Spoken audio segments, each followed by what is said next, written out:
Hello friends, welcome back to my channel. இன்றைக்கி நம்ம பார்க்க போகிற வீடியோ, நிறைய பெண்கள் கர்ப்ப காலத்தில் மன அழுத்தத்தோடு இருந்தாலோ, ரொம்ப அதிகமாக அழுதாலோ, ரொம்ப அதிகமாக வருத்தப்பட்டாலோ, குழந்தையோட வளர்ச்சி வந்து பாதிக்குமா பாதிக்காதா சொல்லிட்டு நிறைய பேருக்கு ஒரு டவுட் இருக்கும். அதை பற்றி தான் இந்த வீடியோவில் நம்ம பார்க்க போகிறோம். வீடியோவை ஸ்கிப் பண்ணாமல் முழுசாக பாருங்கள், அப்போ தான் உங்களால் எல்லாத்தையும் தெரிஞ்சுக்க முடியும். நம்மளோட சேனலை முதல் முறையாக பார்க்குறவங்களா இருந்தீங்கன்னா சப்ஸ்கிரைப் பண்ணிட்டு பாருங்கள், அப்போ தான் நான் போடுற யூஸ்ஃபுல்லான வீடியோ உங்களுக்கு நோட்டிஃபிகேஷனாக வரும். கர்ப்ப காலத்தில் கர்ப்பிணிகள் வந்து ரொம்ப அழுதாலோ, இல்ல மன அழுத்தத்தோட இருந்தாலோ, எதையாவது நெனச்சு நம்ம வருத்தப்பட்டாலோ, குழந்தையோட வளர்ச்சி வந்து கண்டிப்பா பாதிக்கும். என்ன காரணம்னா, கர்ப்ப காலத்துல நம்மளுக்கு அதிகமா மன அழுத்தம் ஏற்பட்டா, நம்ம பாடியில இருந்து கார்டிசோல் மற்றும் அர்ஜினைன்ங்கிற ஒரு 2 ஹார்மோன் வந்து நம்ம பாடியில இருந்து வெளிவரும். இது வந்து நம்மளோட குழந்தையோட வளர்ச்சிய வந்து பாதிக்கும்னு சொல்லியிருக்காங்க. அது மட்டும் இல்லாம, குழந்தையோட நரம்பு மண்டலம் மற்றும் உடலோட வளர்ச்சியும் பாதிக்கும்னு கண்டிப்பா சொல்லியிருக்காங்க.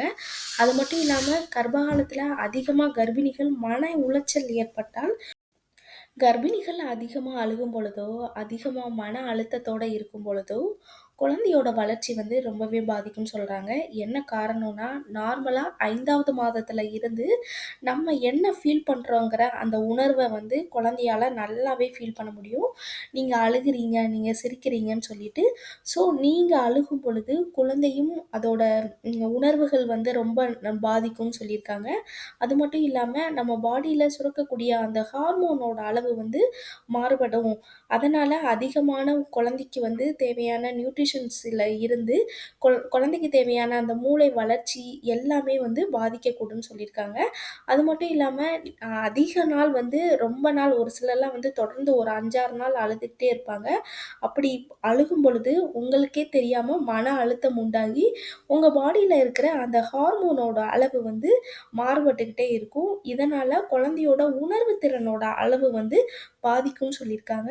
அது மட்டும் இல்லாம நம்ம பாடியில அந்த அழுகும் பொழுது இந்த கார்டிசோல்ங்கிற ஒரு ஹார்மோன் வந்து நம்மளோட மூளையோட இயக்கத்த வந்து கரெக்ட்டா வச்சுக்காம இம்பேலன்ஸாவே ஆயிட்டுருக்கும். இதனால கூட ஹார்மோன் வந்து அதிகமா அதோட லெவல் வந்து மாறுபடும். இதனால கூட குழந்தையோட வளர்ச்சி வந்து ரொம்ப பாதிக்கும்னு சொல்றாங்க. அது மட்டும் இல்லாம ரொம்ப ஒரு முக்கியமான ஒரு இன்ட்ரெஸ்ட்டான இது என்னன்னா, குழந்தையோட எடையும் ரொம்ப பாதிக்கும்னு சொல்றாங்க. இதுக்கு ரொம்ப ஒரு முக்கியமான இதுன்னு நம்ம என்ன காரணம்னா, நம்ம மன அழுத்தத்தோட இருக்கும் பொழுதோ, அதிகமா அழுகும் பொழுதோ, அதிகமா வருத்தப்படும் பொழுதோ, அதிகமா கோவமா சண்டை போடும் பொழுதோ, நம்ம அதிகமா தண்ணி குடிக்க மாட்டோம். ஒரு கரெக்ட்டான உணவுகள் நம்ம எடுத்துக்கொள்ள மாட்டோம். ஒரு ப்ராப்பரா கரெக்ட்டா இந்த மாதிரியான உணவுகள் இதுக்கு முன்னாடி தொடர்ந்து இந்த டைமுக்கு இத எடுக்கணும். இத நம்ம சாப்பிடணும்னு நம்ம நினைப்போம். ஆனா இந்த நேரத்தில அதாவது ஒரு கோவப்படும் பொழுதோ, அல்லது சண்டை போடும் பொழுதோ, மன அழுத்தத்தோட இருக்கும் பொழுதோ, தண்ணி கண்டிப்பா குடிக்கவே மாட்டோம். அதுவும் சரியான உணவுகள் வந்து சரியா சாப்பிட மாட்டோம். அப்படி சாப்பிடும் பொழுது குழந்தையோட எடை பாதிக்கும்னு சொல்றாங்க. அது மட்டும் இல்லாம குழந்தை வந்து குறைவாக அதாவது குறைப்பிரசவத்துல நடக்கிறதுக்கு கூட அதிகமா வாய்ப்பு இருக்குன்னு சொல்றாங்க. என்ன காரணம்னா, நம்மளுக்கு அதிகமா மன அழுத்தம் ஏற்படும் பொழுது, நம்ம பாடியில அந்த பிளட் சர்க்குலேஷனோட லெவல் வந்து ஒரு சிலருக்கு ரொம்ப கம்மியாகும். மேக்ஸிமம் வந்து ஹை பிபி தான் உருவாகும். இதனால இதயம் சம்மந்தப்பட்ட பிரச்சனைகள் வந்து உருவாகும். சர்க்கரையோட அளவு வந்து கரெக்ட்டா இருக்குமா? இருக்காதாங்கிறது ஒரு இது வரும்னு சொல்லியிருக்காங்க. சர்க்கரையோட அளவு வந்து சர்க்கரை நோய் ஏற்படுறதுக்கும் நெறையா வாய்ப்புகள் இருக்குன்னு கூட சொல்லியிருக்காங்க. அது மட்டும் இல்லாம குழந்தையோட எடை வந்து ரொம்ப கம்மியாகலாம். குறைப்பிரசவம் கூட நடக்கலாம் கூட ஒரு ஆய்வுல வந்து இது சொல்லப்பட்டிருக்கு. நார்மலாவே நீங்களாவே யோசிங்களேன். நார்மலா நம்ம வந்து ஒரு சண்டை போட்டாலோ, இல்ல வந்து ஒரு ரொம்ப நேரம் அழுதாலோ, ஒரு 2 ஹவர்ஸோ இல்ல ஒரு 1 ஹாரோ தொடர்ந்து நம்ம அழுகும் பொழுது, நம்ம தண்ணீர் குடிக்கவா? கண்டிப்பா குடிச்சுக்க மாட்டோம். அது மட்டும் நல்லா ஃபுட் எடுத்துப்போம்னா கண்டிப்பா கிடையாது.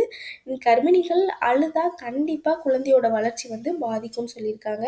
இது வந்து ஒரு சிலர் வந்து கேட்பாங்க, 1 நாள் அழுதேன், 2 நாள் அழுதேன், இதனால பாதிக்குமான்னா, தொடர்ந்து அழுதா தான் நார்மலா பிரெக்னன்சி டைம்ல நம்மளுக்கே ஒரு ஃபீல் இருக்கும்.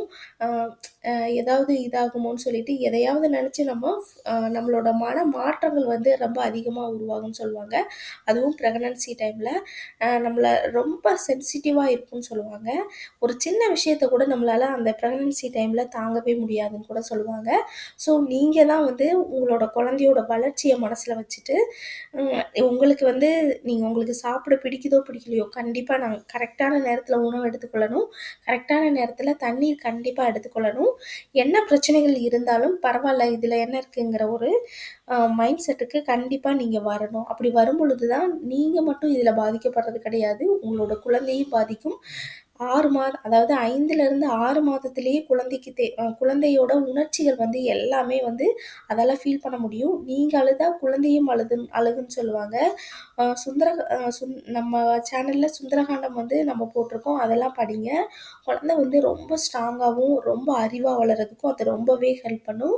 அது மட்டும் இல்லாம ஒரு இதில சொல்லுவாங்க, நீங்க அழுதா குழந்தையும் அழுகும். நீங்க படிக்கும் பொழுது குழந்தை வந்து கதை கேட்கும்னு சொல்லுவாங்க. வயிற்றில கூட உட்காந்து அம்மா என்ன சொல்றாங்கங்கிறத அத நல்லா வாட்ச் பண்ணணும்னு சொல்லுவாங்க. அதனால தான் நம்ம வந்து எல்லா வீடியோலயுமே வந்து சொல்லுவேன், நான் புக்க நல்லா சத்தமா ரீட் பண்ணுங்க. குழந்தையோட வளர்ச்சி ரொம்ப நல்லாருக்கும்னு சொல்லிட்டு.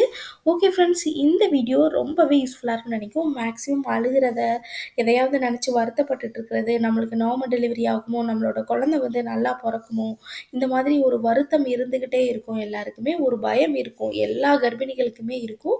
அதெல்லாம் விட்டுட்டு கண்டிப்பா நம்மளுக்கு நார்மல் டெலிவரி தான் ஆகும். நம்மளோட குழந்தை ரொம்ப ஹெல்தியா பொறக்கும்னு சொல்லிட்டு, ஒரு நாளைக்கு ஒரு 2, 3 நீங்களாவே ஒரு சத்தமா ஒரு தனியா இருக்கும் பொழுது சொல்லி பாருங்க. உங்களுக்கு இன்னுமே ரொம்ப பாசிட்டிவ் எனர்ஜி அதிகமா வரும். ஓகே ஃப்ரெண்ட்ஸ், இந்த வீடியோ உங்களுக்கு ரொம்பவே யூஸ்ஃபுல்லா இருக்கும்னு நெனைக்கிறேன். இந்த வீடியோ பிடிச்சிருந்ததுன்னா லைக் பண்ணுங்க, ஷேர் பண்ணுங்க, கமெண்ட் பண்ணுங்க. மறக்காம சப்ஸ்கிரைப் பண்ணிடுங்க.